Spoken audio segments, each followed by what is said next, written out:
Assalamualaikum warahmatullahi wabarakatuh. Kali ini aku mau menyampaikan sebuah memori aku ya. Tepatnya di umur 6, 7, 8, 9, sekitar 9 tahun ya. Sekitar 9 tahun itu aku berada di kelas 4. Jadi aku ingat sekali petuah guru SD aku.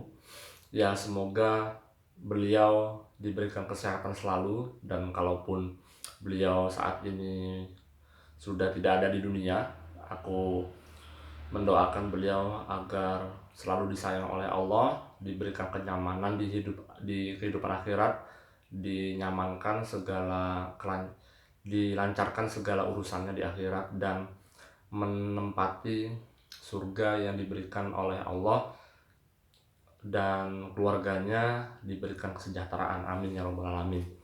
Aku ingat sekali apa yang disampaikan oleh guruku waktu kelas 4 ini.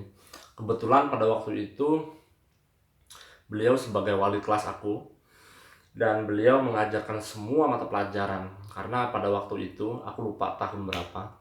Yang jelas aku sekarang umur 28.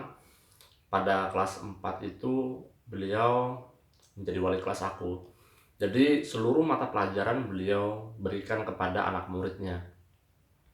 Beliau ingat sekali bahwasanya ketika mengajar seorang anak didik itu tidak mengapa sebenarnya mengeluarkan kalimat-kalimat yang tegas, karena hal tersebut akan memberikan dampak yang begitu positif terhadap anak didiknya. Sebab boleh jadi di masa depannya anak didik tersebut nanti menjadi pemimpin, dan pemimpin itu perlu sebuah pendidikan berupa ketegasan dari seorang gurunya maupun orang-orang yang ada di sekitarnya. Aku berterima kasih sekali kepada guru tersebut.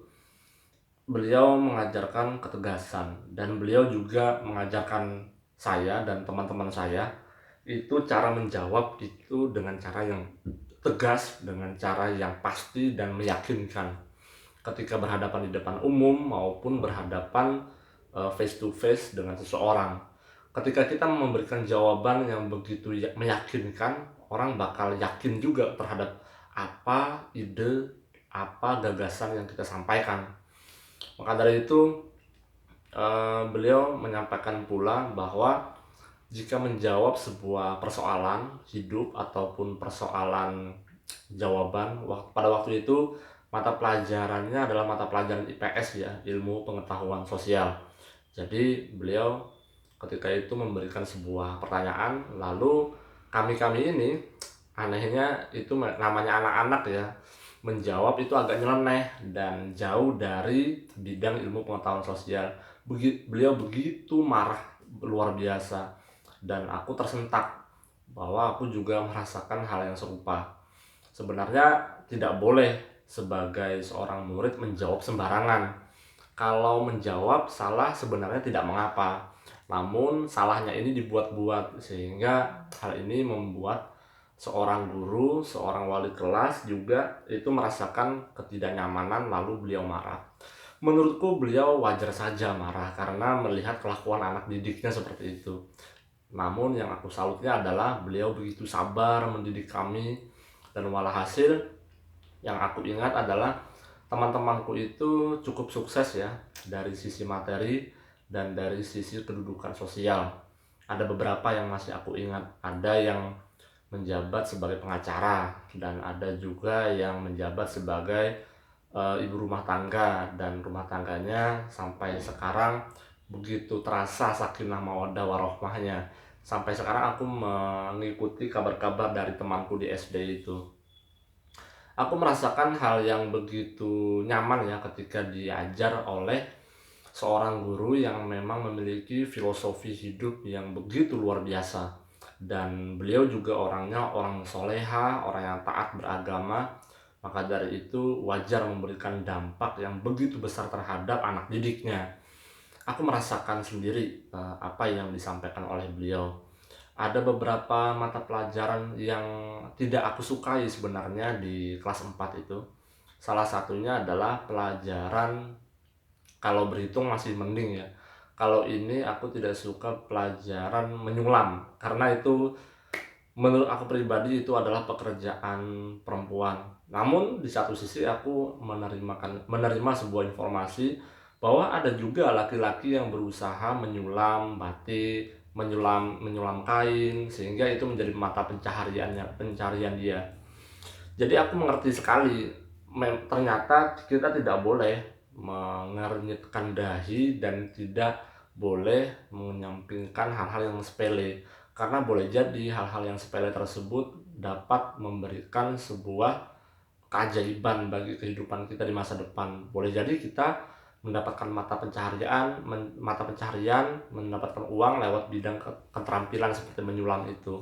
Dan aku menyimak sendiri, misalkan di Bali, di daerah Bali banyak sekali orang-orang yang mengukir patung, ada juga yang menyulam, dan itu menjadi mata pencaharian mereka. Jadi aku sangat belajar soal itu. Ya wajar aja karena aku masih kelas 4 SD waktu itu. Dan ada juga pelajaran yang beliau sampaikan bahwasanya kalau minum, pada waktu itu kita diwajibkan untuk membawa botol air minum sendiri ya. Sebab beliau memiliki pandangan ketika botol air minum itu kita minum kemudian diberikan lagi kepada teman kita, boleh jadi penyakit yang ada di dalam tubuh kita itu mampir ke teman kita. Dan beliau memberikan kebijakan bahwa setiap murid itu wajib membawa air minum sendiri, karena pada waktu itu beliau melihat teman-temanku itu suka sekali minta minum yang ada di teman-temannya. Maka dari itu beliau besoknya membuat kebijakan semua anak-anak muridnya wajib membawa tempat makanan sendiri dan wajib membawa botol air minum supaya tidak minta-minta dengan temannya. Dan aku pikir pada waktu itu aku belum berpikir apa ini manfaatnya. Ternyata aku menyadari setelah di kelas 5 SD.